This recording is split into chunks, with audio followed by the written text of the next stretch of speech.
I've been associated with Bournville personally for many years. 21 years I spent working at Cadbury's, which is just over the back here. 21 years in various departments.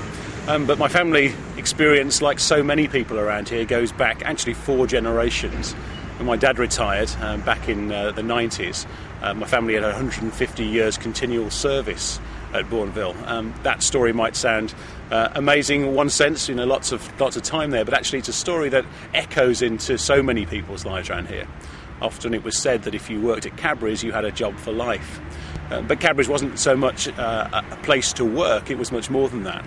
It was a way of life as well. People lived near the factory, lived in Cadbury homes. So many of us owe not just our employment, but a lot of our lives, our social lives, to this place called Bournville.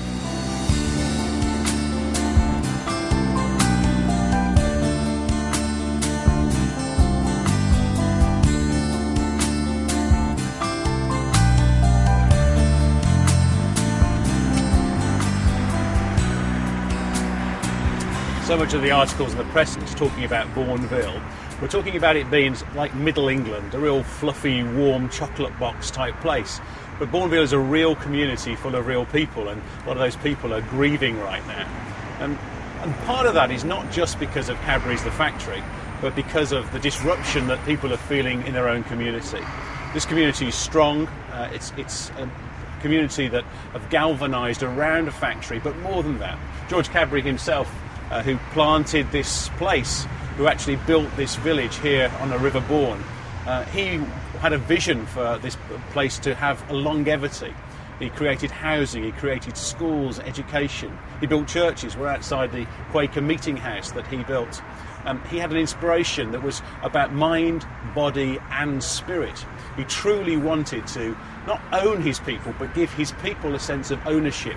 And so Bournville people are kind of drilled down into the land here. It's a significant thing for them. So when you hear them being angry and mourning the loss of the factory, it's more than that. It's heritage. It's who they are. They're a people group that truly care about this society and about this place. My career started here in 1976. Like my father and his father before him, expecting really to spend the rest of my life working here. My career ended and I decided to go into the ministry. But actually this is one of the places I used to work. When I was 17, I worked on Cadbury security and was a lodge keeper, and this particular building, lodge number 3, was one of the places that I would spend my days making sure that the right people were coming in and out of the business.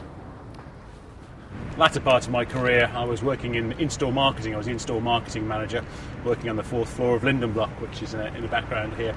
And it was a great time. The comradeship actually within the factory was fantastic. Everybody knew each other, and we lived our lives very close to each other, which I think is certainly what George Cadbury had envisaged all those years ago. People working together and actually being in community together. In my own office, I think 90% of us lived in and around Bournville. Now it's 7 years since I left, but still a lot of my friends, a lot of the family connections, still living and still working here. Cadbury goes a lot deeper than just a factory. It goes into the community, into the hearts of the people.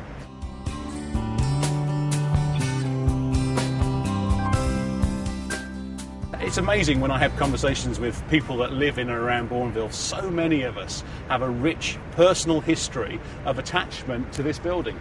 And so when people hear that there's a potential for it to be closed, or somebody's coming along and taking it over, there's a real fear, because to an extent it is who we are. We've grown up around this place, and when I was a kid I remember running down this bird cage to go to the chocolate shop and being spoiled by my nan and getting chocolates. You can't smell it unfortunately, but those of you who know the area, there's a great rich smell of chocolate in the air. Chocolate manufacture has been here, and the conching of chocolate gives that beautiful aroma. So it really, Cadbury says, just fills the atmosphere around here, both with scent and the reality of it, because of the structure of the buildings and the people that live here.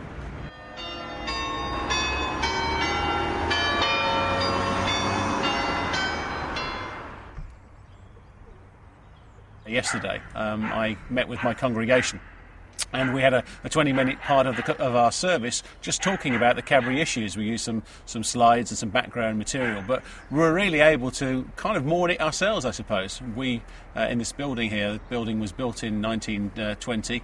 and it was built by Cadbury's for the purpose of social recreation for the people, the Cadbury workers and the residents. So we feel very much part of the heritage. Even some of my congregation who haven't worked here, I asked actually how many people I had 6 hands go up, and they had all worked here for long periods of time. So it really matters to them. So personally, I was surprised at the depth of feeling that my congregation had. They're mourning the passing of something when Cadbury goes to new ownership, but they are encouraged and they are excited about a new and dynamic future. They, like me, really want to encourage how we move forward and how we as a community can stand together in a time of crisis, as British people have done for generations. We're good at that. We're good at reacting in times of crisis.